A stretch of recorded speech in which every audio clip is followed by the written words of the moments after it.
everyone. Welcome to the June 4th, 2021 edition of Colorado Inside Out. I'm your host, Dominic Nuzzuti. Thank you so much for joining us. Let's get right to it. The 2021 Colorado legislative session has just over a week to wrap up. And as usual, lawmakers are headed to a frenzied finish. Among the bills making progress, the $5.4 billion transportation bill was approved and sent to the governor, who recently signed a bill that will also allow cities to force developers to include affordable housing in new projects. Patty Calhoun from Westford, we start with you. We're used to this kind of last few days of the session, usually a little earlier in the year, but the speed and frenzy of it. What headlines stuck out to you? Well, probably whatever's going to happen in the 8 hours between when we tape this and when it airs, because they are moving very, very quickly after, a slow start and some gaps.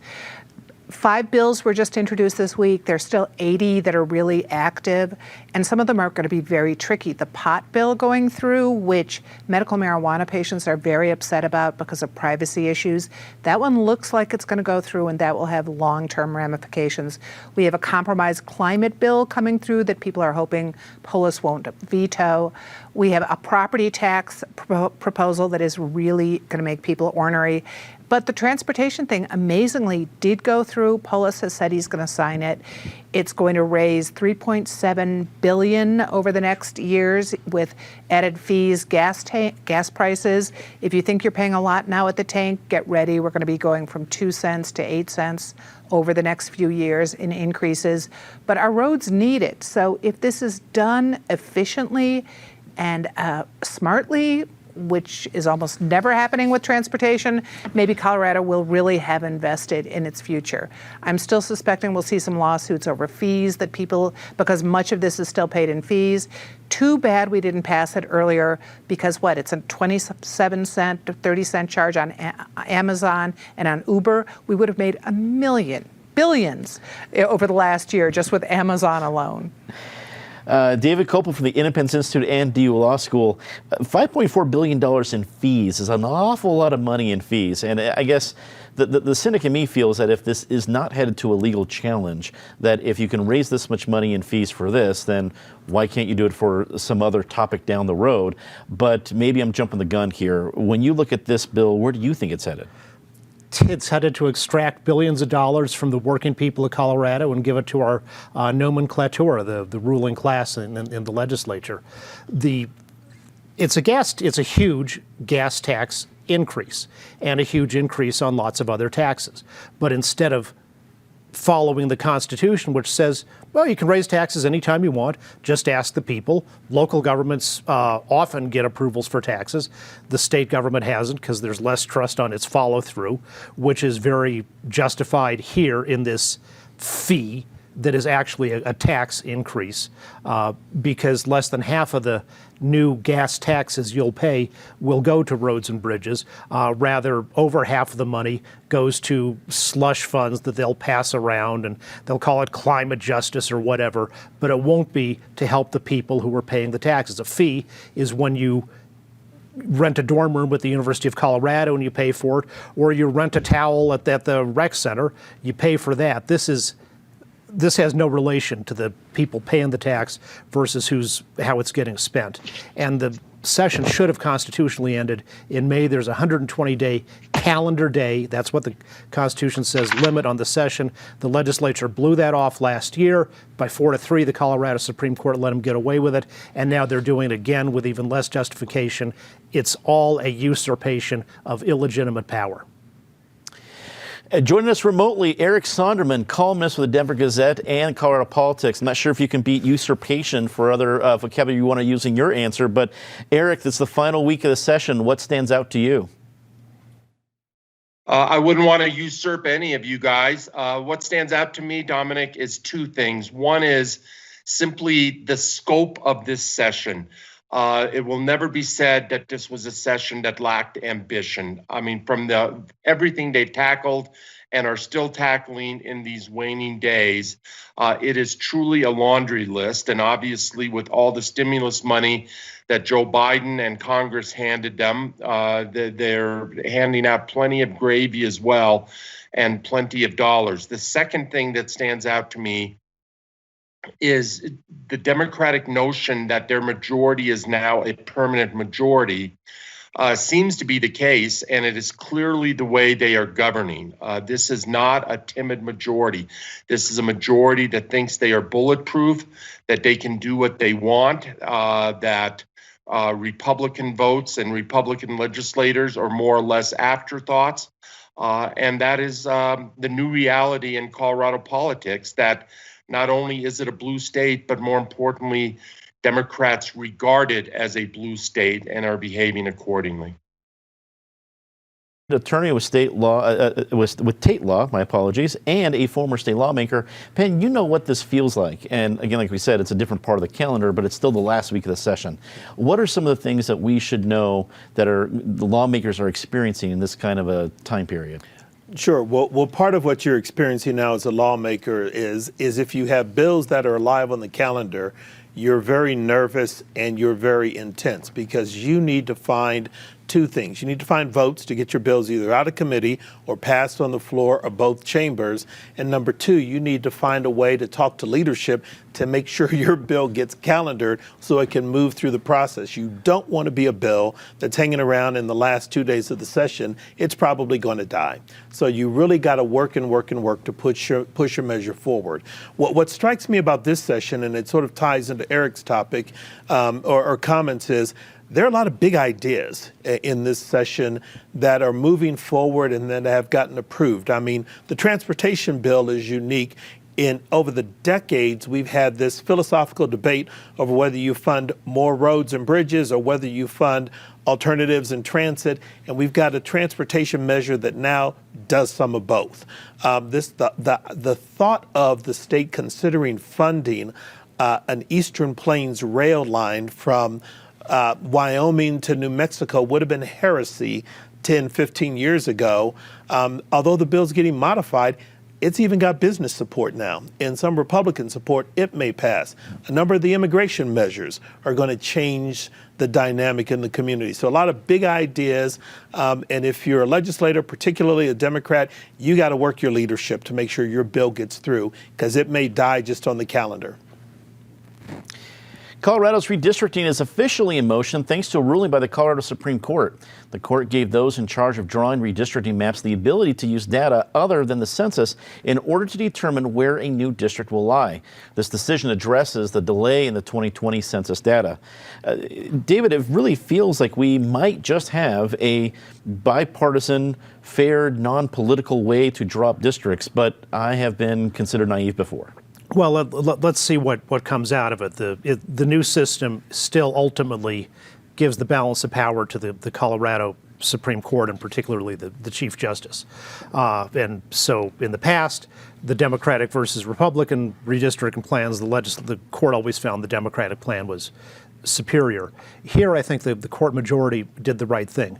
First of all, the bill in question from the state legislature said if the Redistricting Commission doesn't comply with what the constitutional text says, then court, you should let them go if they made a technical mistake as long as they're substantially compliant.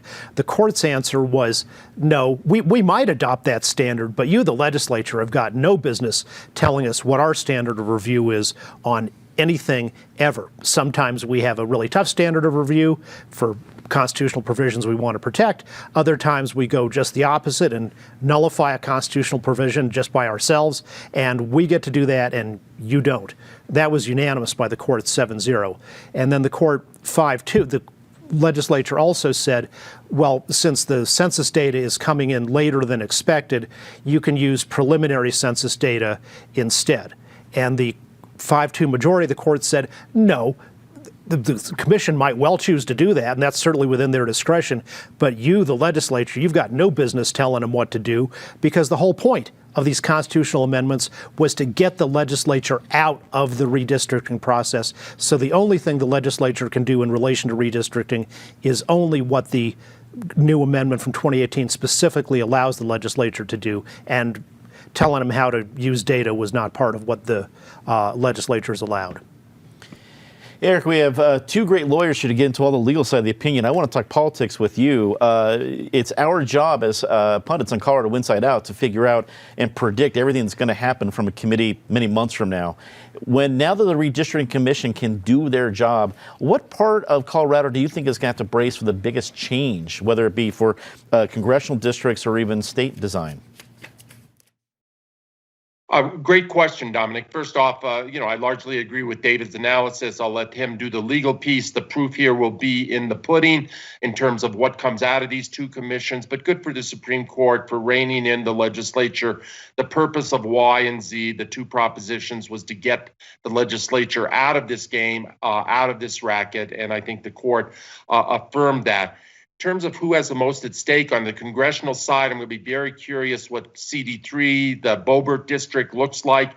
It has to gain territory, so it will likely pick up where I'm sitting in Grand County near Tabernash today, and other parts of the sort of the ski corridor that have really been part of the Nagoose district that used to be the Polis district that really belong in the Western Slope district. But Pueblo wants out of that district.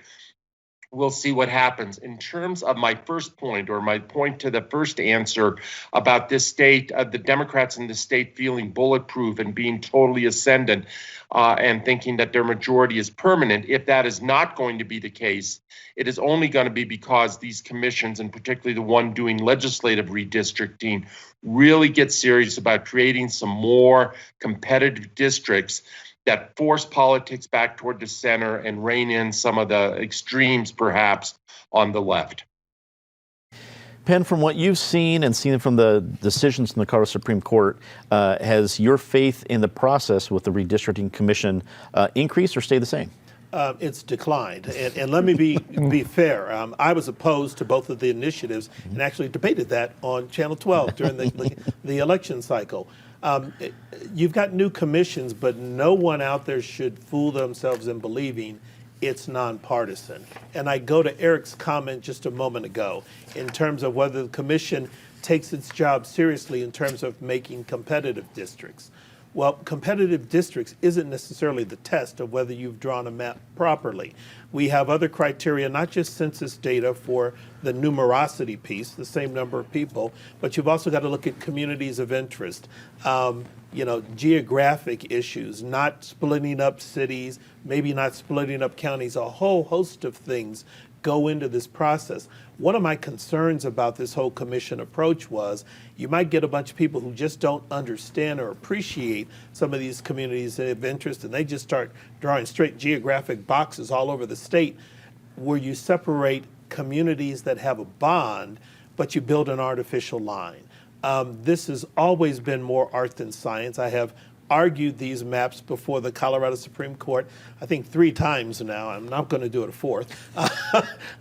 And in the legislature, I helped draw some of these especially the congressional districts. This is tough work. And, when you look at this commission now, they're even debating over which law firms to hire to advise them. And the law firms they're looking at hiring definitely have a political slant to them. Patty, with the unique nature of this, the commission's brand new.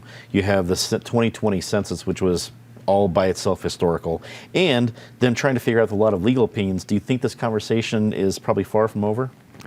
Oh, it is far from over. And let's hope there's some new bars reopening by the legislature, because when they have their meetings, they are going to need them. It's a really tough job, even in the best of circumstances, to figure out how to divide it, even when you remove all the politics. How do you have Aspen out there? Why isn't Aspen in with Boulder? Why you can't really take the like-minded communities, the communities that aren't maybe not geographically tied but are tied in interests, and the fact that you've got rural on the west and on the east, but you've got the Front Range in the middle with all its unusual aspects. I mean, to have Pueblo in 3 has been one of the stranger developments, and that will change, but this is such a tricky job, and you've got newbies who at a certain point could just become exhausted and do a little horse trading just to get the job done. So it's too bad they don't have the final numbers, but there are going to be plenty of other influences that affect this and make it so tricky. Denver Public Schools are facing more challenges as of late. School Board Director Tay Anderson announced that he'll be stepping away from his role until the completion of an independent investigation into allegations of sexual assault against him. Meanwhile, Alex Marrero was confirmed as the new DPS superintendent despite pushback from several Latino organizations centering around a lawsuit against his former district. Eric, we start with you on this one. Lots of different headlines with DPS. Usually the summer is when we would probably not have a lot of school issues, but not this year. What's your take? My take starts with a four-letter word. It's spelled M-E-S-S. This is a mess. The district has become a mess over the last year or two. It's unfortunate. Obviously, COVID did not help the situation. I wish the new superintendent, Alex Marrero, well. He has his hands full. I don't envy the job that he's taking over. And then there's this just huge question about his preparedness for the job. He has run a district only on an interim basis, a district that is maybe 1/9 the size of DPS. And even in that role, he came under fire, allegations of retribution against employees, etc. Even the Latino community here seems divided on his appointment. So he's inheriting, as I said, a mess. Real quickly, as to Tay Anderson, he didn't take the leave of absence so seriously that he didn't vote last night. I guess I'd say that if you're going to be a lightning rod and go through life as a lightning rod, as Tay Anderson apparently is, then maybe when there's a thunderstorm, you should stay inside. The allegations here are only allegations. But you have to distinguish between a legal process, he is presumed innocent and the legal process will run its course, and obviously the other process, which is what is best for the students of DPS. And the best thing is that he step aside until this thing is over and figured out. Penn, what do you take away from the headlines we've seen, especially with Tay Anderson? He's considered by many an up-and-coming elected figure, and also very young in comparison to other elected leaders. But this is significant. Is it being handled correctly? The most disappointing thing about DPS is, in my mind, it's probably the most important political institution in the city because it should be focused on the education of our kids. And Eric and I must have some sort of Vulcan mind meld going on today, because my note I wrote down is it's a straight up mess. And it always is for some reason. They just can't seem to get out of their own way. Tay's situation is very disappointing, but it's serious. And I agree with Eric. I mean, you can't half step aside while there's an investigation. Either you commit and say, nope, I'm going to go through the process, but I'm going to do my job until the process is done. Or you say, nope, I'm going to step away until the process is completed. And this in and out, half in, half out doesn't make sense. Tay needs to make a decision. On the superintendent, I can't think of a time when DPS didn't have a controversy over who they selected for their new superintendent. This one seems odd. I can appreciate some members wanted a person of color, but someone who's run such a small district on an interim basis for a short period of time is going to really have their work cut out for them, given just the massive size of the DPS school district and all the kids and all the change going on, and you still have the fight between charter versus traditional and all of that. It's just a mess. Patty, I realize that there is an official independent investigation, and these are allegations, and it's going through those appropriate legal channels. But we also live in the reality of a court of public opinion. And I'm wondering if activists on either side of the aisle are going to outpace that investigation and affect Tay Anderson's political career. Well, up and coming, and he's hit the top for a while. Interesting that he wants to step aside, but he votes on the most important thing facing Denver Public Schools. I mean, what's he stepping aside from? Emptying wastebaskets in the boardroom? That's about all it sounds like right now. Also interesting, though, that it's because of legal issues and investigations into him, but the DPS board did not delay the vote on the superintendent, even though he's facing a lawsuit. Now, that's a different kind of lawsuit. It's not about sex harassment or sex assault allegations. It's about COVID and how it was handled in the New Rochelle School District. But still, if we're looking at one board member who should step aside for now, maybe they should have postponed the decision while they could have looked more at this suit, and more importantly, where his real experience is in dealing with a district that has the challenges Denver will. David, I think DPS would prefer to be talking about graduations and things like that right now. Instead, they're talking about this. What's your take? Tay Anderson, 2020 Colorado Democrats' rising star, as named by the party, which, as this story develops, is sort of surprising because apparently when he was running a gun ban group in 2018, there are now 6 female former staffers of the group that says he created a hostile and dangerous work environment. I wonder why I don't know when they came forward or why they weren't listened to earlier on. He said he had to vote and to provide a 6-1 on the selection of the superintendent because he wants to put kids first. Given the allegations against him, that has can have multiple meanings. We'll see what the investigation shows about the sex abuse, but it's obvious to everyone he's a grifter, shallow, demagogic, mainly concerned with advancing himself. The gap in statesmanship between Abraham Lincoln and Lauren Boebert is kind of small compared to the gap in statesmanship between the Lauren Boebert or anybody else you don't like versus him. He's a continuing disgrace on the body politic and an actively harmful to the Denver public schools. Let's get a very quick take on this last one. A Arapahoe County District Court judge blocked portions of an Aurora campaign financing law that the court granted an injunction to suspend the rule that prevented incumbents from campaigning for other candidates that Mayor Mike Coffman claimed was targeting him. Penn, your quick take on this one. A significant win for Mayor Mike Coffman? A significant win, but it's a portent of problems to come. You've got a city council where I think now someone announced that they're going to have 6 new council members, either due to term limits or people who just don't want to run again. The mayor is at odds with city council over whether there should be a camping ban, how to deal with the unhoused, police reform. Aurora's got a whole host of issues, and I don't know if Mike helped himself by suing his own city government. Patty, as Penn stated, Mike already has a pretty difficult relationship with the city council. Did this just get markedly worse? Well, he certainly helped our conversation at this table. The other thing that he just had a loss, his camping ban proposal didn't make it out of committee. It was killed in Aurora. I think he'll be able to bring it back. But Aurora's city council makes Denver's look happy.